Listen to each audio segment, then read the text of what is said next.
in the grand amphitheater of YouTube discourse, where intellectual gladiators clash with rhetorical swords, FD Signifier, an erudite and perspicacious video essayist, step onto the digital battlefield with Kamal, another mind eager to carve out a niche in this cerebral colosseum. Child for the Fox News 2.0.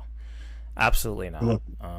Good luck with that. And I'm saying this not just because I hate the guy, but because I know things. Be careful with Destiny. Be careful with Destiny? Be careful with Destiny. Okay. Because I've never spoken to him, but there's a good chance you will in the near future if you keep going, even if you don't become anti-SJW. Sure. There's a good chance you will in the near future. Aside from my political issues at Destiny, I recognize that he is a entertaining media figure and a skilled creator. But he is a cannibal. You said a cannibal? He is a cannibal of channels. Oh wow. And so like you don't become an orbiter. Sure. Yeah. I hear you. You know what I'm saying? But yeah, because some people, they don't realize they become that till they do, and it's like, good luck with that. I hear you on that, becoming like an orbiter of really anyone. I hear that you don't want to be like become a prisoner to that. I think, in fairness to Destiny, though, I think he's they definitely distanced themselves from him, but he gave Vaush some, kind of started his career. Hassan, he gave him a lot of clout, so I don't know, maybe it has a little bit more to do with how the people handle it. But that was a different era, right? Fair. So that was a different era. Vaush's career has not, like, Vaush and Destiny were kind of in an arms race, and he lost. Who lost, Destiny or Vaush? Vaush lost. Oh no, Vaush, okay. very clearly. Yeah. And you go look at Vaush's numbers. You go look at Destiny's numbers. Now, Vaush didn't help himself with the Pedialyte and. Oh yeah, recently he's got up.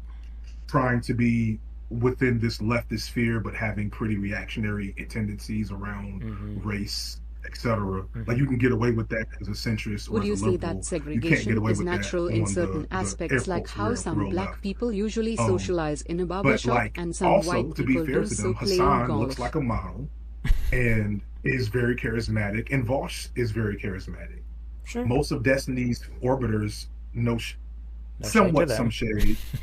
shade, but somewhat just being real. They're not very talented. Sure. They're not really built for getting larger platforms. Sure. And the ones that could have larger platforms, the Destiny stink can be I don't want to call it the stink. Well, you definitely did. Yeah. Okay, well, what would you want to call it then? The basically, like, so Destiny has probably, like, I don't know, 800,000 subscribers. Yeah, something like that. Yeah. But he has one of the most rabid fan bases. Sure. Yeah. That fan base, very intense. Like, when they're intense, and they can build you up. Sure. Yeah. They can bring you into, like, prominence. Sure. Yeah.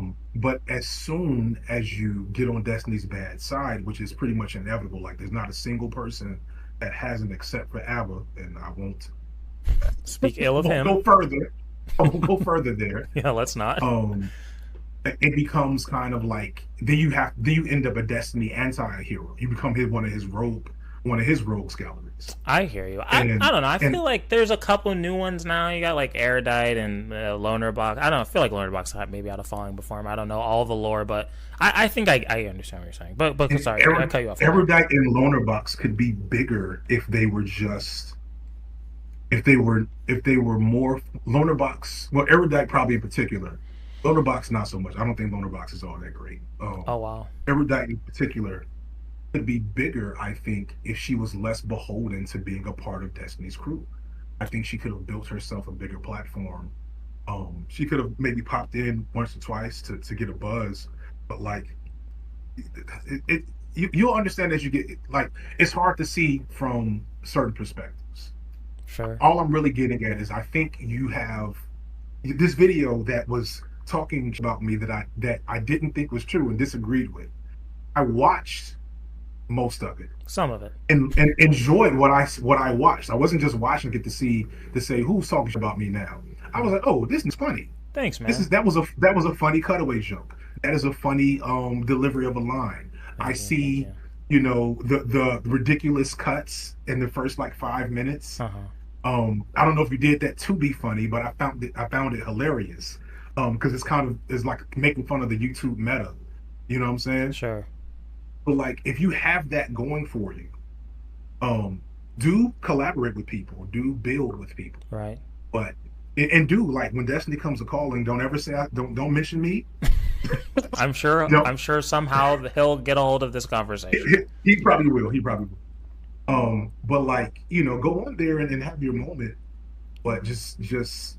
I hear you. Like, don't be an orbiter of. Yeah, I agree with that. I don't want to be anybody's. You're better orbiter. Than that. You're better than that. You're better than the new Thomas Sowell figure. Thank you. I appreciate that, and I agree with you. I don't want to be anybody's orbiter. I like Destiny. I agree with them on a lot of things. I'm sure not everything. I know you guys have your beefs, but yeah, I'm not trying to be in anybody's fan club or orbiter. But teach their own. But yeah, I don't even want to be doing YouTube for that long. I want to like movies. There's like 10 years down the line. So I hear you. I got things I want to do. But yeah, I appreciate you, man. You've given me solid. It was during a live stream, a veritable agora of ideas, that FT Signifier issued a clarion call, a sagacious warning to Kamal and other burgeoning creators about the perilous quagmire that is associating with figures like Destiny and Vaush.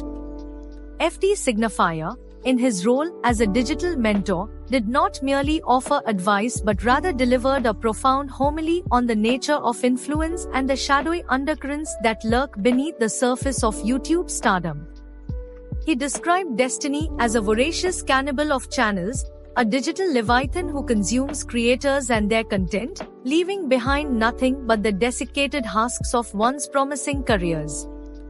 To entangle oneself with Destiny, FT Signifier warned, was to risk becoming an orbiter, trapped in the gravitational pull of a more massive celestial body, destined to circle endlessly without ever reaching the heights of independent success. The cautionary tale did not end there. FT Signifier pointed out the pitfalls that befell creators like Box, who, despite their potential, found themselves ensnared in Destiny's web. Box, once a bright star in the leftist sphere, had been dimmed by the association, his growth stunted by the very platform that initially offered him visibility. This, FT Signifier argued, was the fate that awaited any creator who failed to recognize the cannibalistic nature of these so-called allies.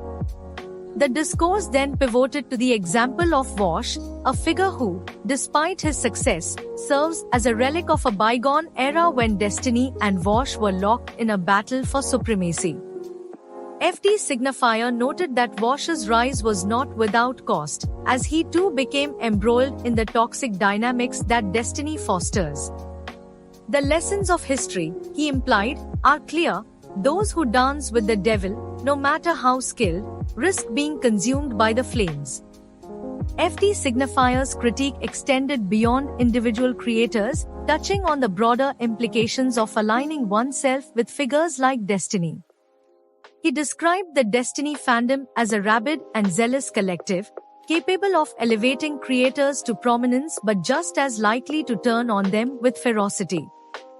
To enter this arena, he suggested, was to quote disaster, for the favor of such an audience is as fleeting as it is fervent. FT Signifier didn't just offer warnings, he delivered prophecies. He talked about the fate of Destiny's orbiters, these poor souls who get a taste of the limelight, only to realize they've signed up for a lifetime membership in the underclass of YouTube.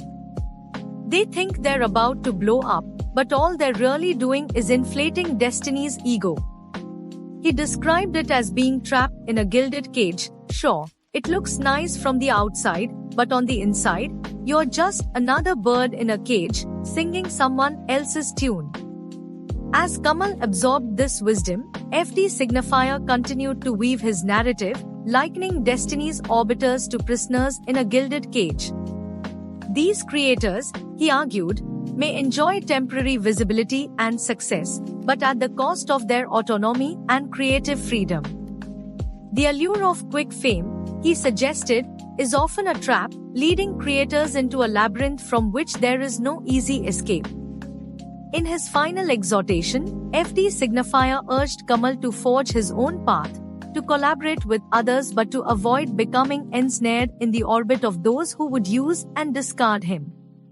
The lesson was clear: in the digital age, where influence and power are as intoxicating as they are dangerous, one must tread carefully, lest they become yet another casualty in the endless cycle of rise and fall.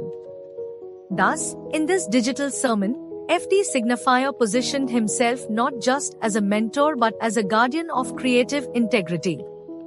His words echoed with the gravitas of one who has seen the inner workings of the YouTube machine and emerged with a deeper understanding of the sacrifices it demands. Kamal, and others like him, were left with a choice: to heed this warning and chart a course of their own making, or to ignore it and risk being consumed by the very forces that promise to elevate them.